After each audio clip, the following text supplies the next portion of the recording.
Vamos ver nessa aula teoria elementar do funcionamento do mercado. Vamos imaginar que você vá a um restaurante. Primeira coisa que você vê quando chega ao restaurante é o preço. O preço afeta a escolha do consumidor. Qual outro fator que afeta a sua escolha? A sua renda afeta a escolha. Outra coisa que vai afetar é o preço de outros bens. Você vai, por exemplo, comprar carne, mas se o preço do frango estiver mais barato, com certeza você vai procurar comer frango. Outra coisa que afeta, algumas pessoas gostam de frango, outras gostam de carne bovina. Então seu gosto, sua preferência também é levada em conta. Então nós temos o preço do bem, do próprio bem, que afeta a sua escolha, o preço dos outros bens, a sua renda, a renda do consumidor e a sua preferência ou gosto. O que é que acontece quando o preço de um determinado produto aumenta? Obviamente, as pessoas deixam de procurá-lo. Então, a curva da procura e da demanda, ela é uma curva que ela é inversa, ou seja, você aumentou a quantidade demandada, aumentou o preço, diminuiu a quantidade demandada. Diminuiu o preço, aumentou a quantidade demandada. Então, como a gente pode ver aqui, olha, se eu estou a um preço PX0, eu estou a uma quantidade QX0. Se eu aumento o meu preço, eu vou diminuir a quantidade demandada. Então, se o preço, por exemplo, da carne bovina aumenta, a procura pela carne bovina vai diminuir. Quando você tem um produto que, ao aumentar seu preço, você diminui, obviamente, a quantidade demandada dele, mas a quantidade demandada de outro item aumenta, estamos diante de um bem concorrente ou substituto. Um exemplo notório é o álcool e a gasolina. Se o preço do álcool aumenta, a gente corre para a gasolina. Se o preço da gasolina aumenta, nós corremos para o álcool. Então, se o preço da gasolina aumentar, a quantidade demandada do álcool aumenta. Mas se, aumentando o preço de um bem X, a quantidade demandada de um bem Y, ele também diminui. Nós estamos diante de um bem complementar. Exemplo, o pão. Se o preço do pão aumenta, é claro que ninguém vai comer só margarina. Então a quantidade procurada, demandada da margarina também vai diminuir. Se eu tenho um bem Y, se o preço desse bem Y aumenta, se ele é concorrente, se eu tenho ou substituto, né? Aqui é concorrente ou substituto, obviamente se o preço desse bem Y aumenta, a quantidade demandada por seu substituto vai aumentar. É o caso do álcool e da gasolina. Analisando então o que acontece com a curva do bem concorrente, vamos verificar o seguinte.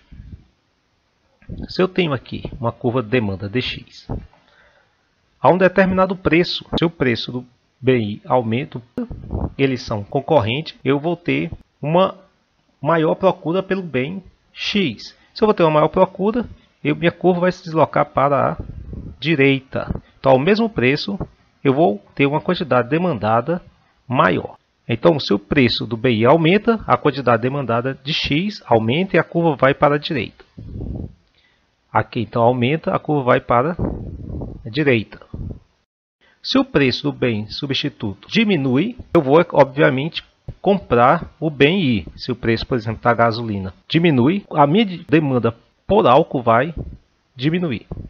Então, no caso aqui, se o BI, o preço de I diminui, eu vou buscar então comprar o bem I. E o bem X, portanto, a demanda pelo bem X vai diminuir. Então, ele vem para a esquerda. No caso dos bens complementares, se eu tenho um preço aqui, P0 e um QX0, se o preço do meu bem complementar, no caso aqui, o pão e a margarina, se o preço da margarina aumentar, o que vai acontecer com a quantidade demandada do pão vai diminuir.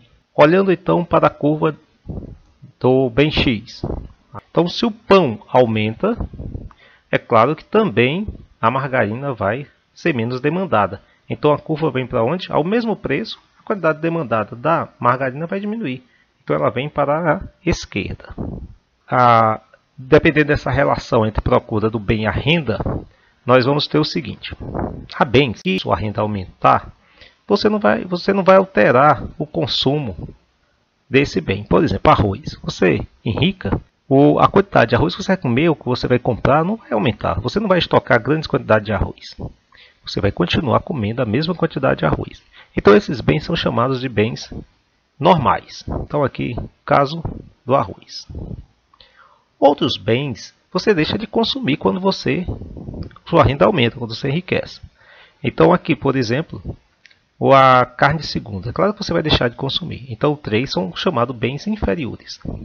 E outros bens você aumenta o consumo quando sua renda aumenta. São os bens normais. Então, esse aqui, 2 são os bens de consumo saciado e o 1 são os bens normais. Bens normais, por exemplo, roupa. Você enrica, sua renda aumenta, você vai comprar mais roupas. Mulheres, por exemplo, gostam de sapatos. Se a renda aumenta, elas compram mais sapatos, mais bolsas. Então, são bens normais. Aqui é um exemplo. A roupa é um exemplo de bem normal. O botijão de gás. Você não vai sair correndo comprando vários botijões quando você enrica. Então, esse aqui é um bem de consumo saciado. E o 3 é um bem inferior.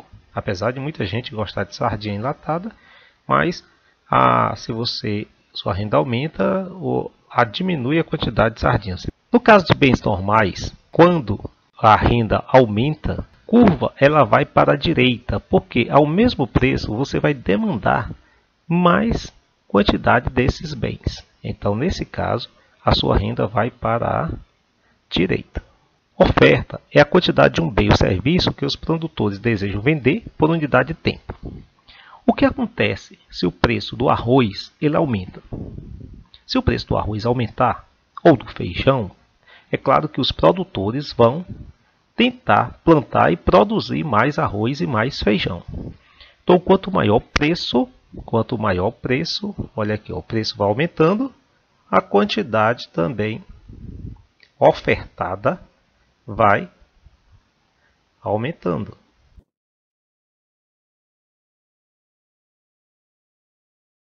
Então, se o preço aumenta, o preço de um bem aumenta ou serviço, a quantidade ofertada vai aumentar.